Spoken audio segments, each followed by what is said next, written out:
Folks, welcome back to another episode of Fallen Badge. In this episode, we'll be looking into the murders of Officer Tiffany Enriquez and Kaulike, Kalama, Honolulu Police Department.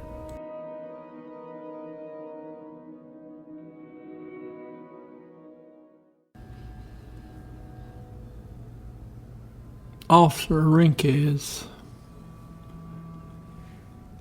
had been in the Air Force. She was a reserve. She'd been with Honolulu Police Department for about 7 years.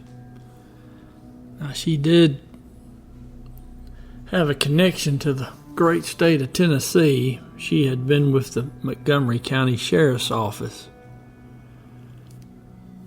Her father had been in the military and they'd traveled around.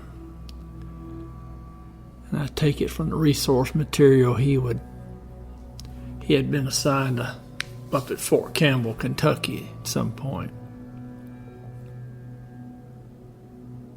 She had 3 daughters and a grandson. And she was dating a Honolulu police officer.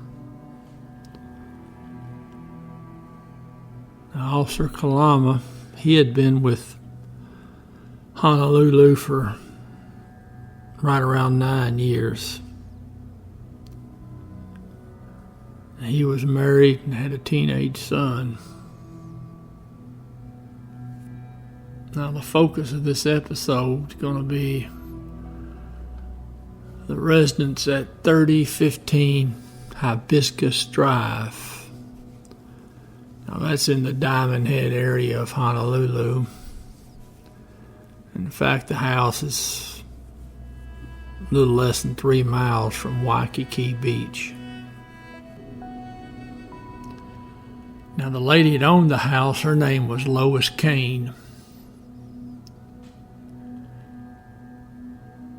Now, she had a fella she was letting live there. He didn't have to pay any rent, but he was the handyman.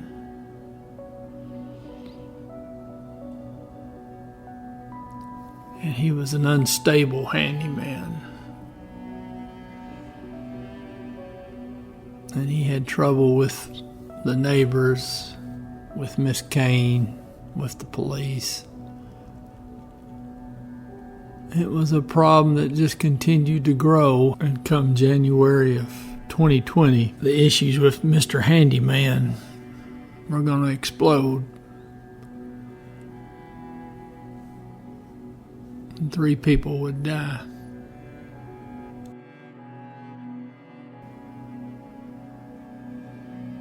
On January 15th, 2020, Miss Kane had obtained an eviction notice so she could get the handyman out of her residence. Now, I don't know exactly when she served those papers on him, but we do know that on January 19th, around 8:30 in the morning, some of the neighbors heard some screaming coming from the residence. And they saw the handyman. He was stabbing and beating a lady named Gisela King, who was a tenant at that residence. Now, he was stabbing and beating her with a 3-pronged garden hoe.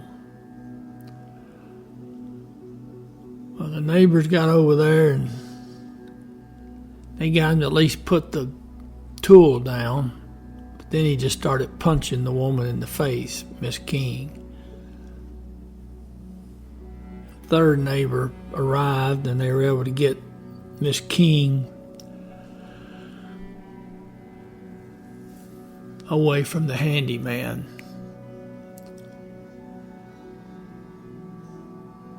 The neighbors got to talking. One of them said that they had went to the house and they could hear someone being beaten inside. And they were in general agreement that it was probably going to be Miss Kane, the landlord, that was getting the beating from the handyman.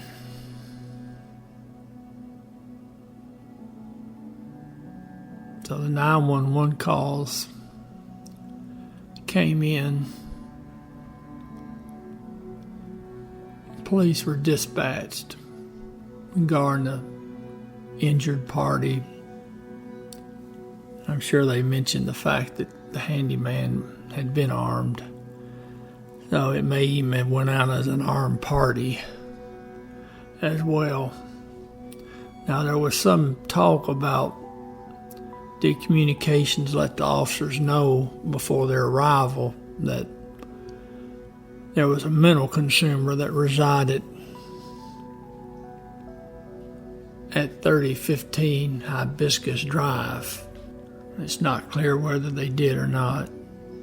But even if the dispatcher didn't tell the officers that there was a mental consumer there, you would think there'd be some officers working the day shift that would know that address. It's pretty common for officers to let other officers know if they're going to a residence, if there's going to be a particular problem at that address. And as you can see from this Bodycam footage, Officer Enriquez, she had been to that house before and she was familiar with the handyman. According to some witnesses, Officer Enriquez was one of the first officers to arrive on the scene, followed by one or two more officers. Now, Officer Kalama was not in that first wave. So, Officer Enriquez, she checks on the wounded female, and then they're going to approach the house. Now, I don't know if it's her car that I see on the scene or not, but there's an aerial picture that I'll show in a little bit. And it shows a squad car, the P number 1616. And it's parked there in to the front of the house. I've got the spot circled, but you can see the car clearly in the picture. Now, I don't know if it's her car or not, but if so, that means at least one car came from the west down the street. I don't know where the other officers came from. There's not but two ways in, it doesn't look like. Now they are, again, according to witnesses, the first set of officers are coming down the driveway, which I take it to mean that area to the left of the house as you're facing it. And then they were taken under fire. Now, I've only seen one reference to what the handyman was armed with, and they said it was an AR-15, but I have no idea if that's it or not. So he opens up an initial volley on the officers, and Officer Enriquez is hit.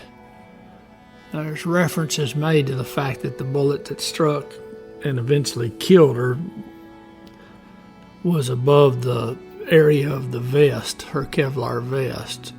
But now, if the handyman is shooting any kind of a rifle, the vest is not going to do any good. It would have just shredded the vest and she would have died just the same.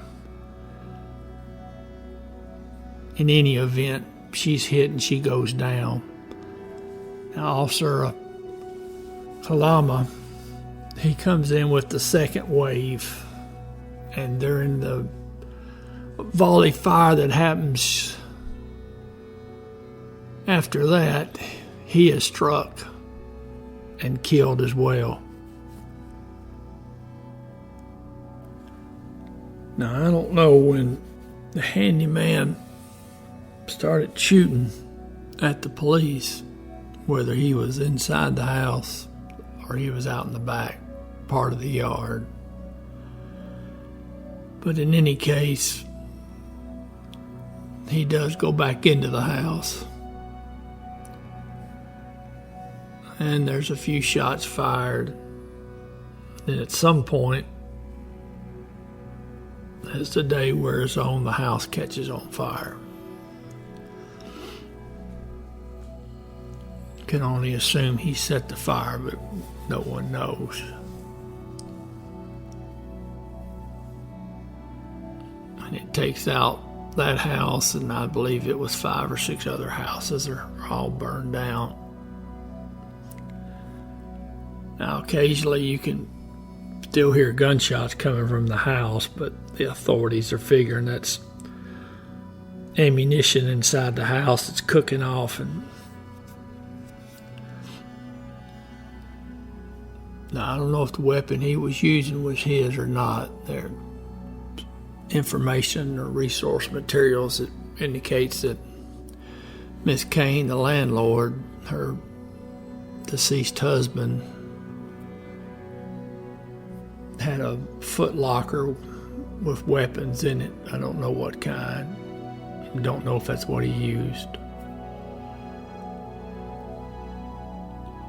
Now, they couldn't send the fire department up there to put the house out, or any of the houses. They couldn't try to extinguish the flames because they didn't want the fire department to get sniped. So it was a while for the fire department started working on the fires.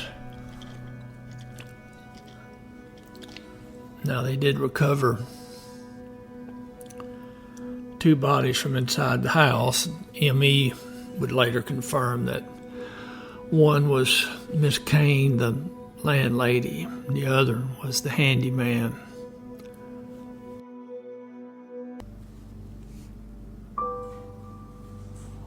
Officer Tiffany Victoria Balan Enriquez. Officer Kaulike Sailor Gerard Kalama. End of watch, January 19th, 2020.